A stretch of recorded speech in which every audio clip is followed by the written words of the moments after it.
د نیوز پریس چینل لیدونکو السلام علیکم ستړي مشئ په موکړه تازه لاندو مهمو خبرونو ته امریکا طالبانو ته وایي د مشروعیت لپاره ټول شموله حکومت جوړ کړي د افغانستان لپاره د امریکا ځانګړي استازي توماس ویسټ وایي واشنگټن له مخکې نه طالبانو ته وضاحت کړی واکه په افغانستان کې د مخکنی حکومت سره د خبرو پر ځای د زور د لارې واک ترلاسه کړي غیر بشري مرستې به پرې باندې شي ویسټ ویلي چې همداسې وشو نوموړي ویلي مشروعیت او ملاتړ باید د ترهګرۍ سره د مبارزې ټول شموله حکومت جوړولو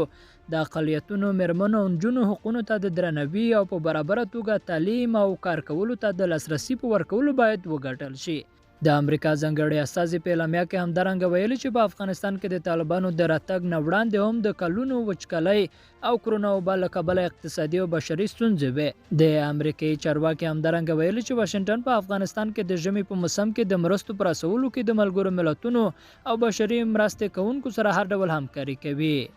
او د خوړو نړیوال پروګرام وایي 23 میلیونه افغانانو ته ورځنی خوړه نه رسیږي د خوړو نړیوال پروګرام د ژمي له رسیدو سره سم په افغانستان کې د غذایی بې امنیتۍ د عواقبو په اړه خبرداری ورکړی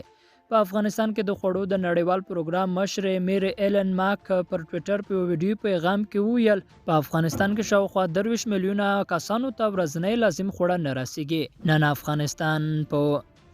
نن په افغانستان کې له سخت ژمي سره مخامخ یو ډیری خلک چې ما لیدلي راته ویلي دي چې د ژمي له راتلو څخه ویریږي ځکه د غذایي موادو بیه لوړه شوې د سونګ موادو بیه لوړه شوې او کارونه هم نشته دوی نه پوهیږي چې له دې ژمي څخه به څنګه تیریږي لیدونکو له ملتیا مننه ښې چاره